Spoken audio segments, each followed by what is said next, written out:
Hey, this is Josh for Carolina Rebellion. I'm here with Tim from Rise Against. Tim, how are you? Good, man. Thanks for having me. It's an honor.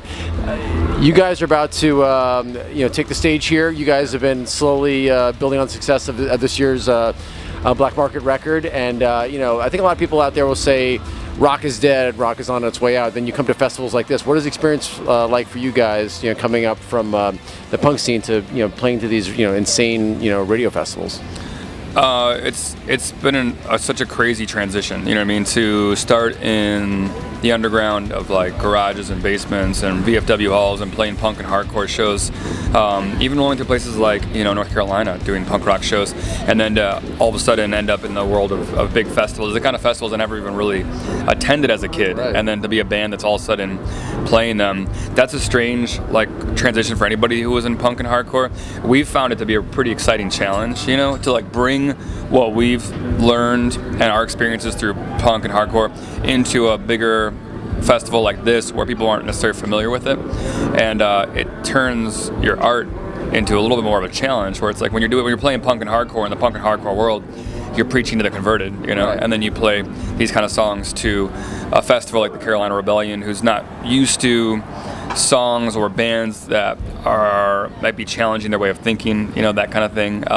We live in a kind of a shut up and play mentality kind of world, but it makes it more exciting to come out here. I enjoy the challenge, I guess, is what I'm trying to say. It's like I enjoy coming out here and changing minds.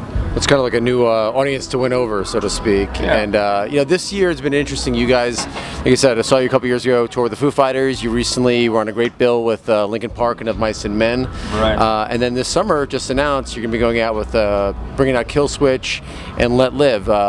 What's it like playing on getting to kind of weave between all those different worlds and play with obviously large scale bands like Linkin Park, but also bring out someone like Let Live and what they're doing. What's it like for you guys? I was just talking about this with somebody recently about the band and how we started our career opening for ska bands, opening for bands like Agnostic Front, The Casualties, going to Europe with Sick of It All, but then going on tour with the Foo Fighters and Linkin Park.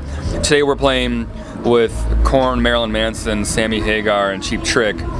Tomorrow we're playing with Ed Sheeran and St. Vincent. You know what I mean? And so it's like, it's really cool to be in a band that can get invited to all these different types of festivals. It really just dimensionally, it's like you're playing all over the spectrum, and that's something I think that paid off in one of our early decisions where we're like, we just want to play whatever we want to play. We don't care if the song is poppy, if it's slow, if it's fast and screamy, if it's a ballad love song. We don't care. If it sounds good, we're going to play it. And that's something we've always done. I feel like that's kind of created this world where we can sort of fit into, or not fit into, but at least show up to, right. A lot of different festivals. Gun to your head, Minor Threat or Black Flag? Minor Threat for me.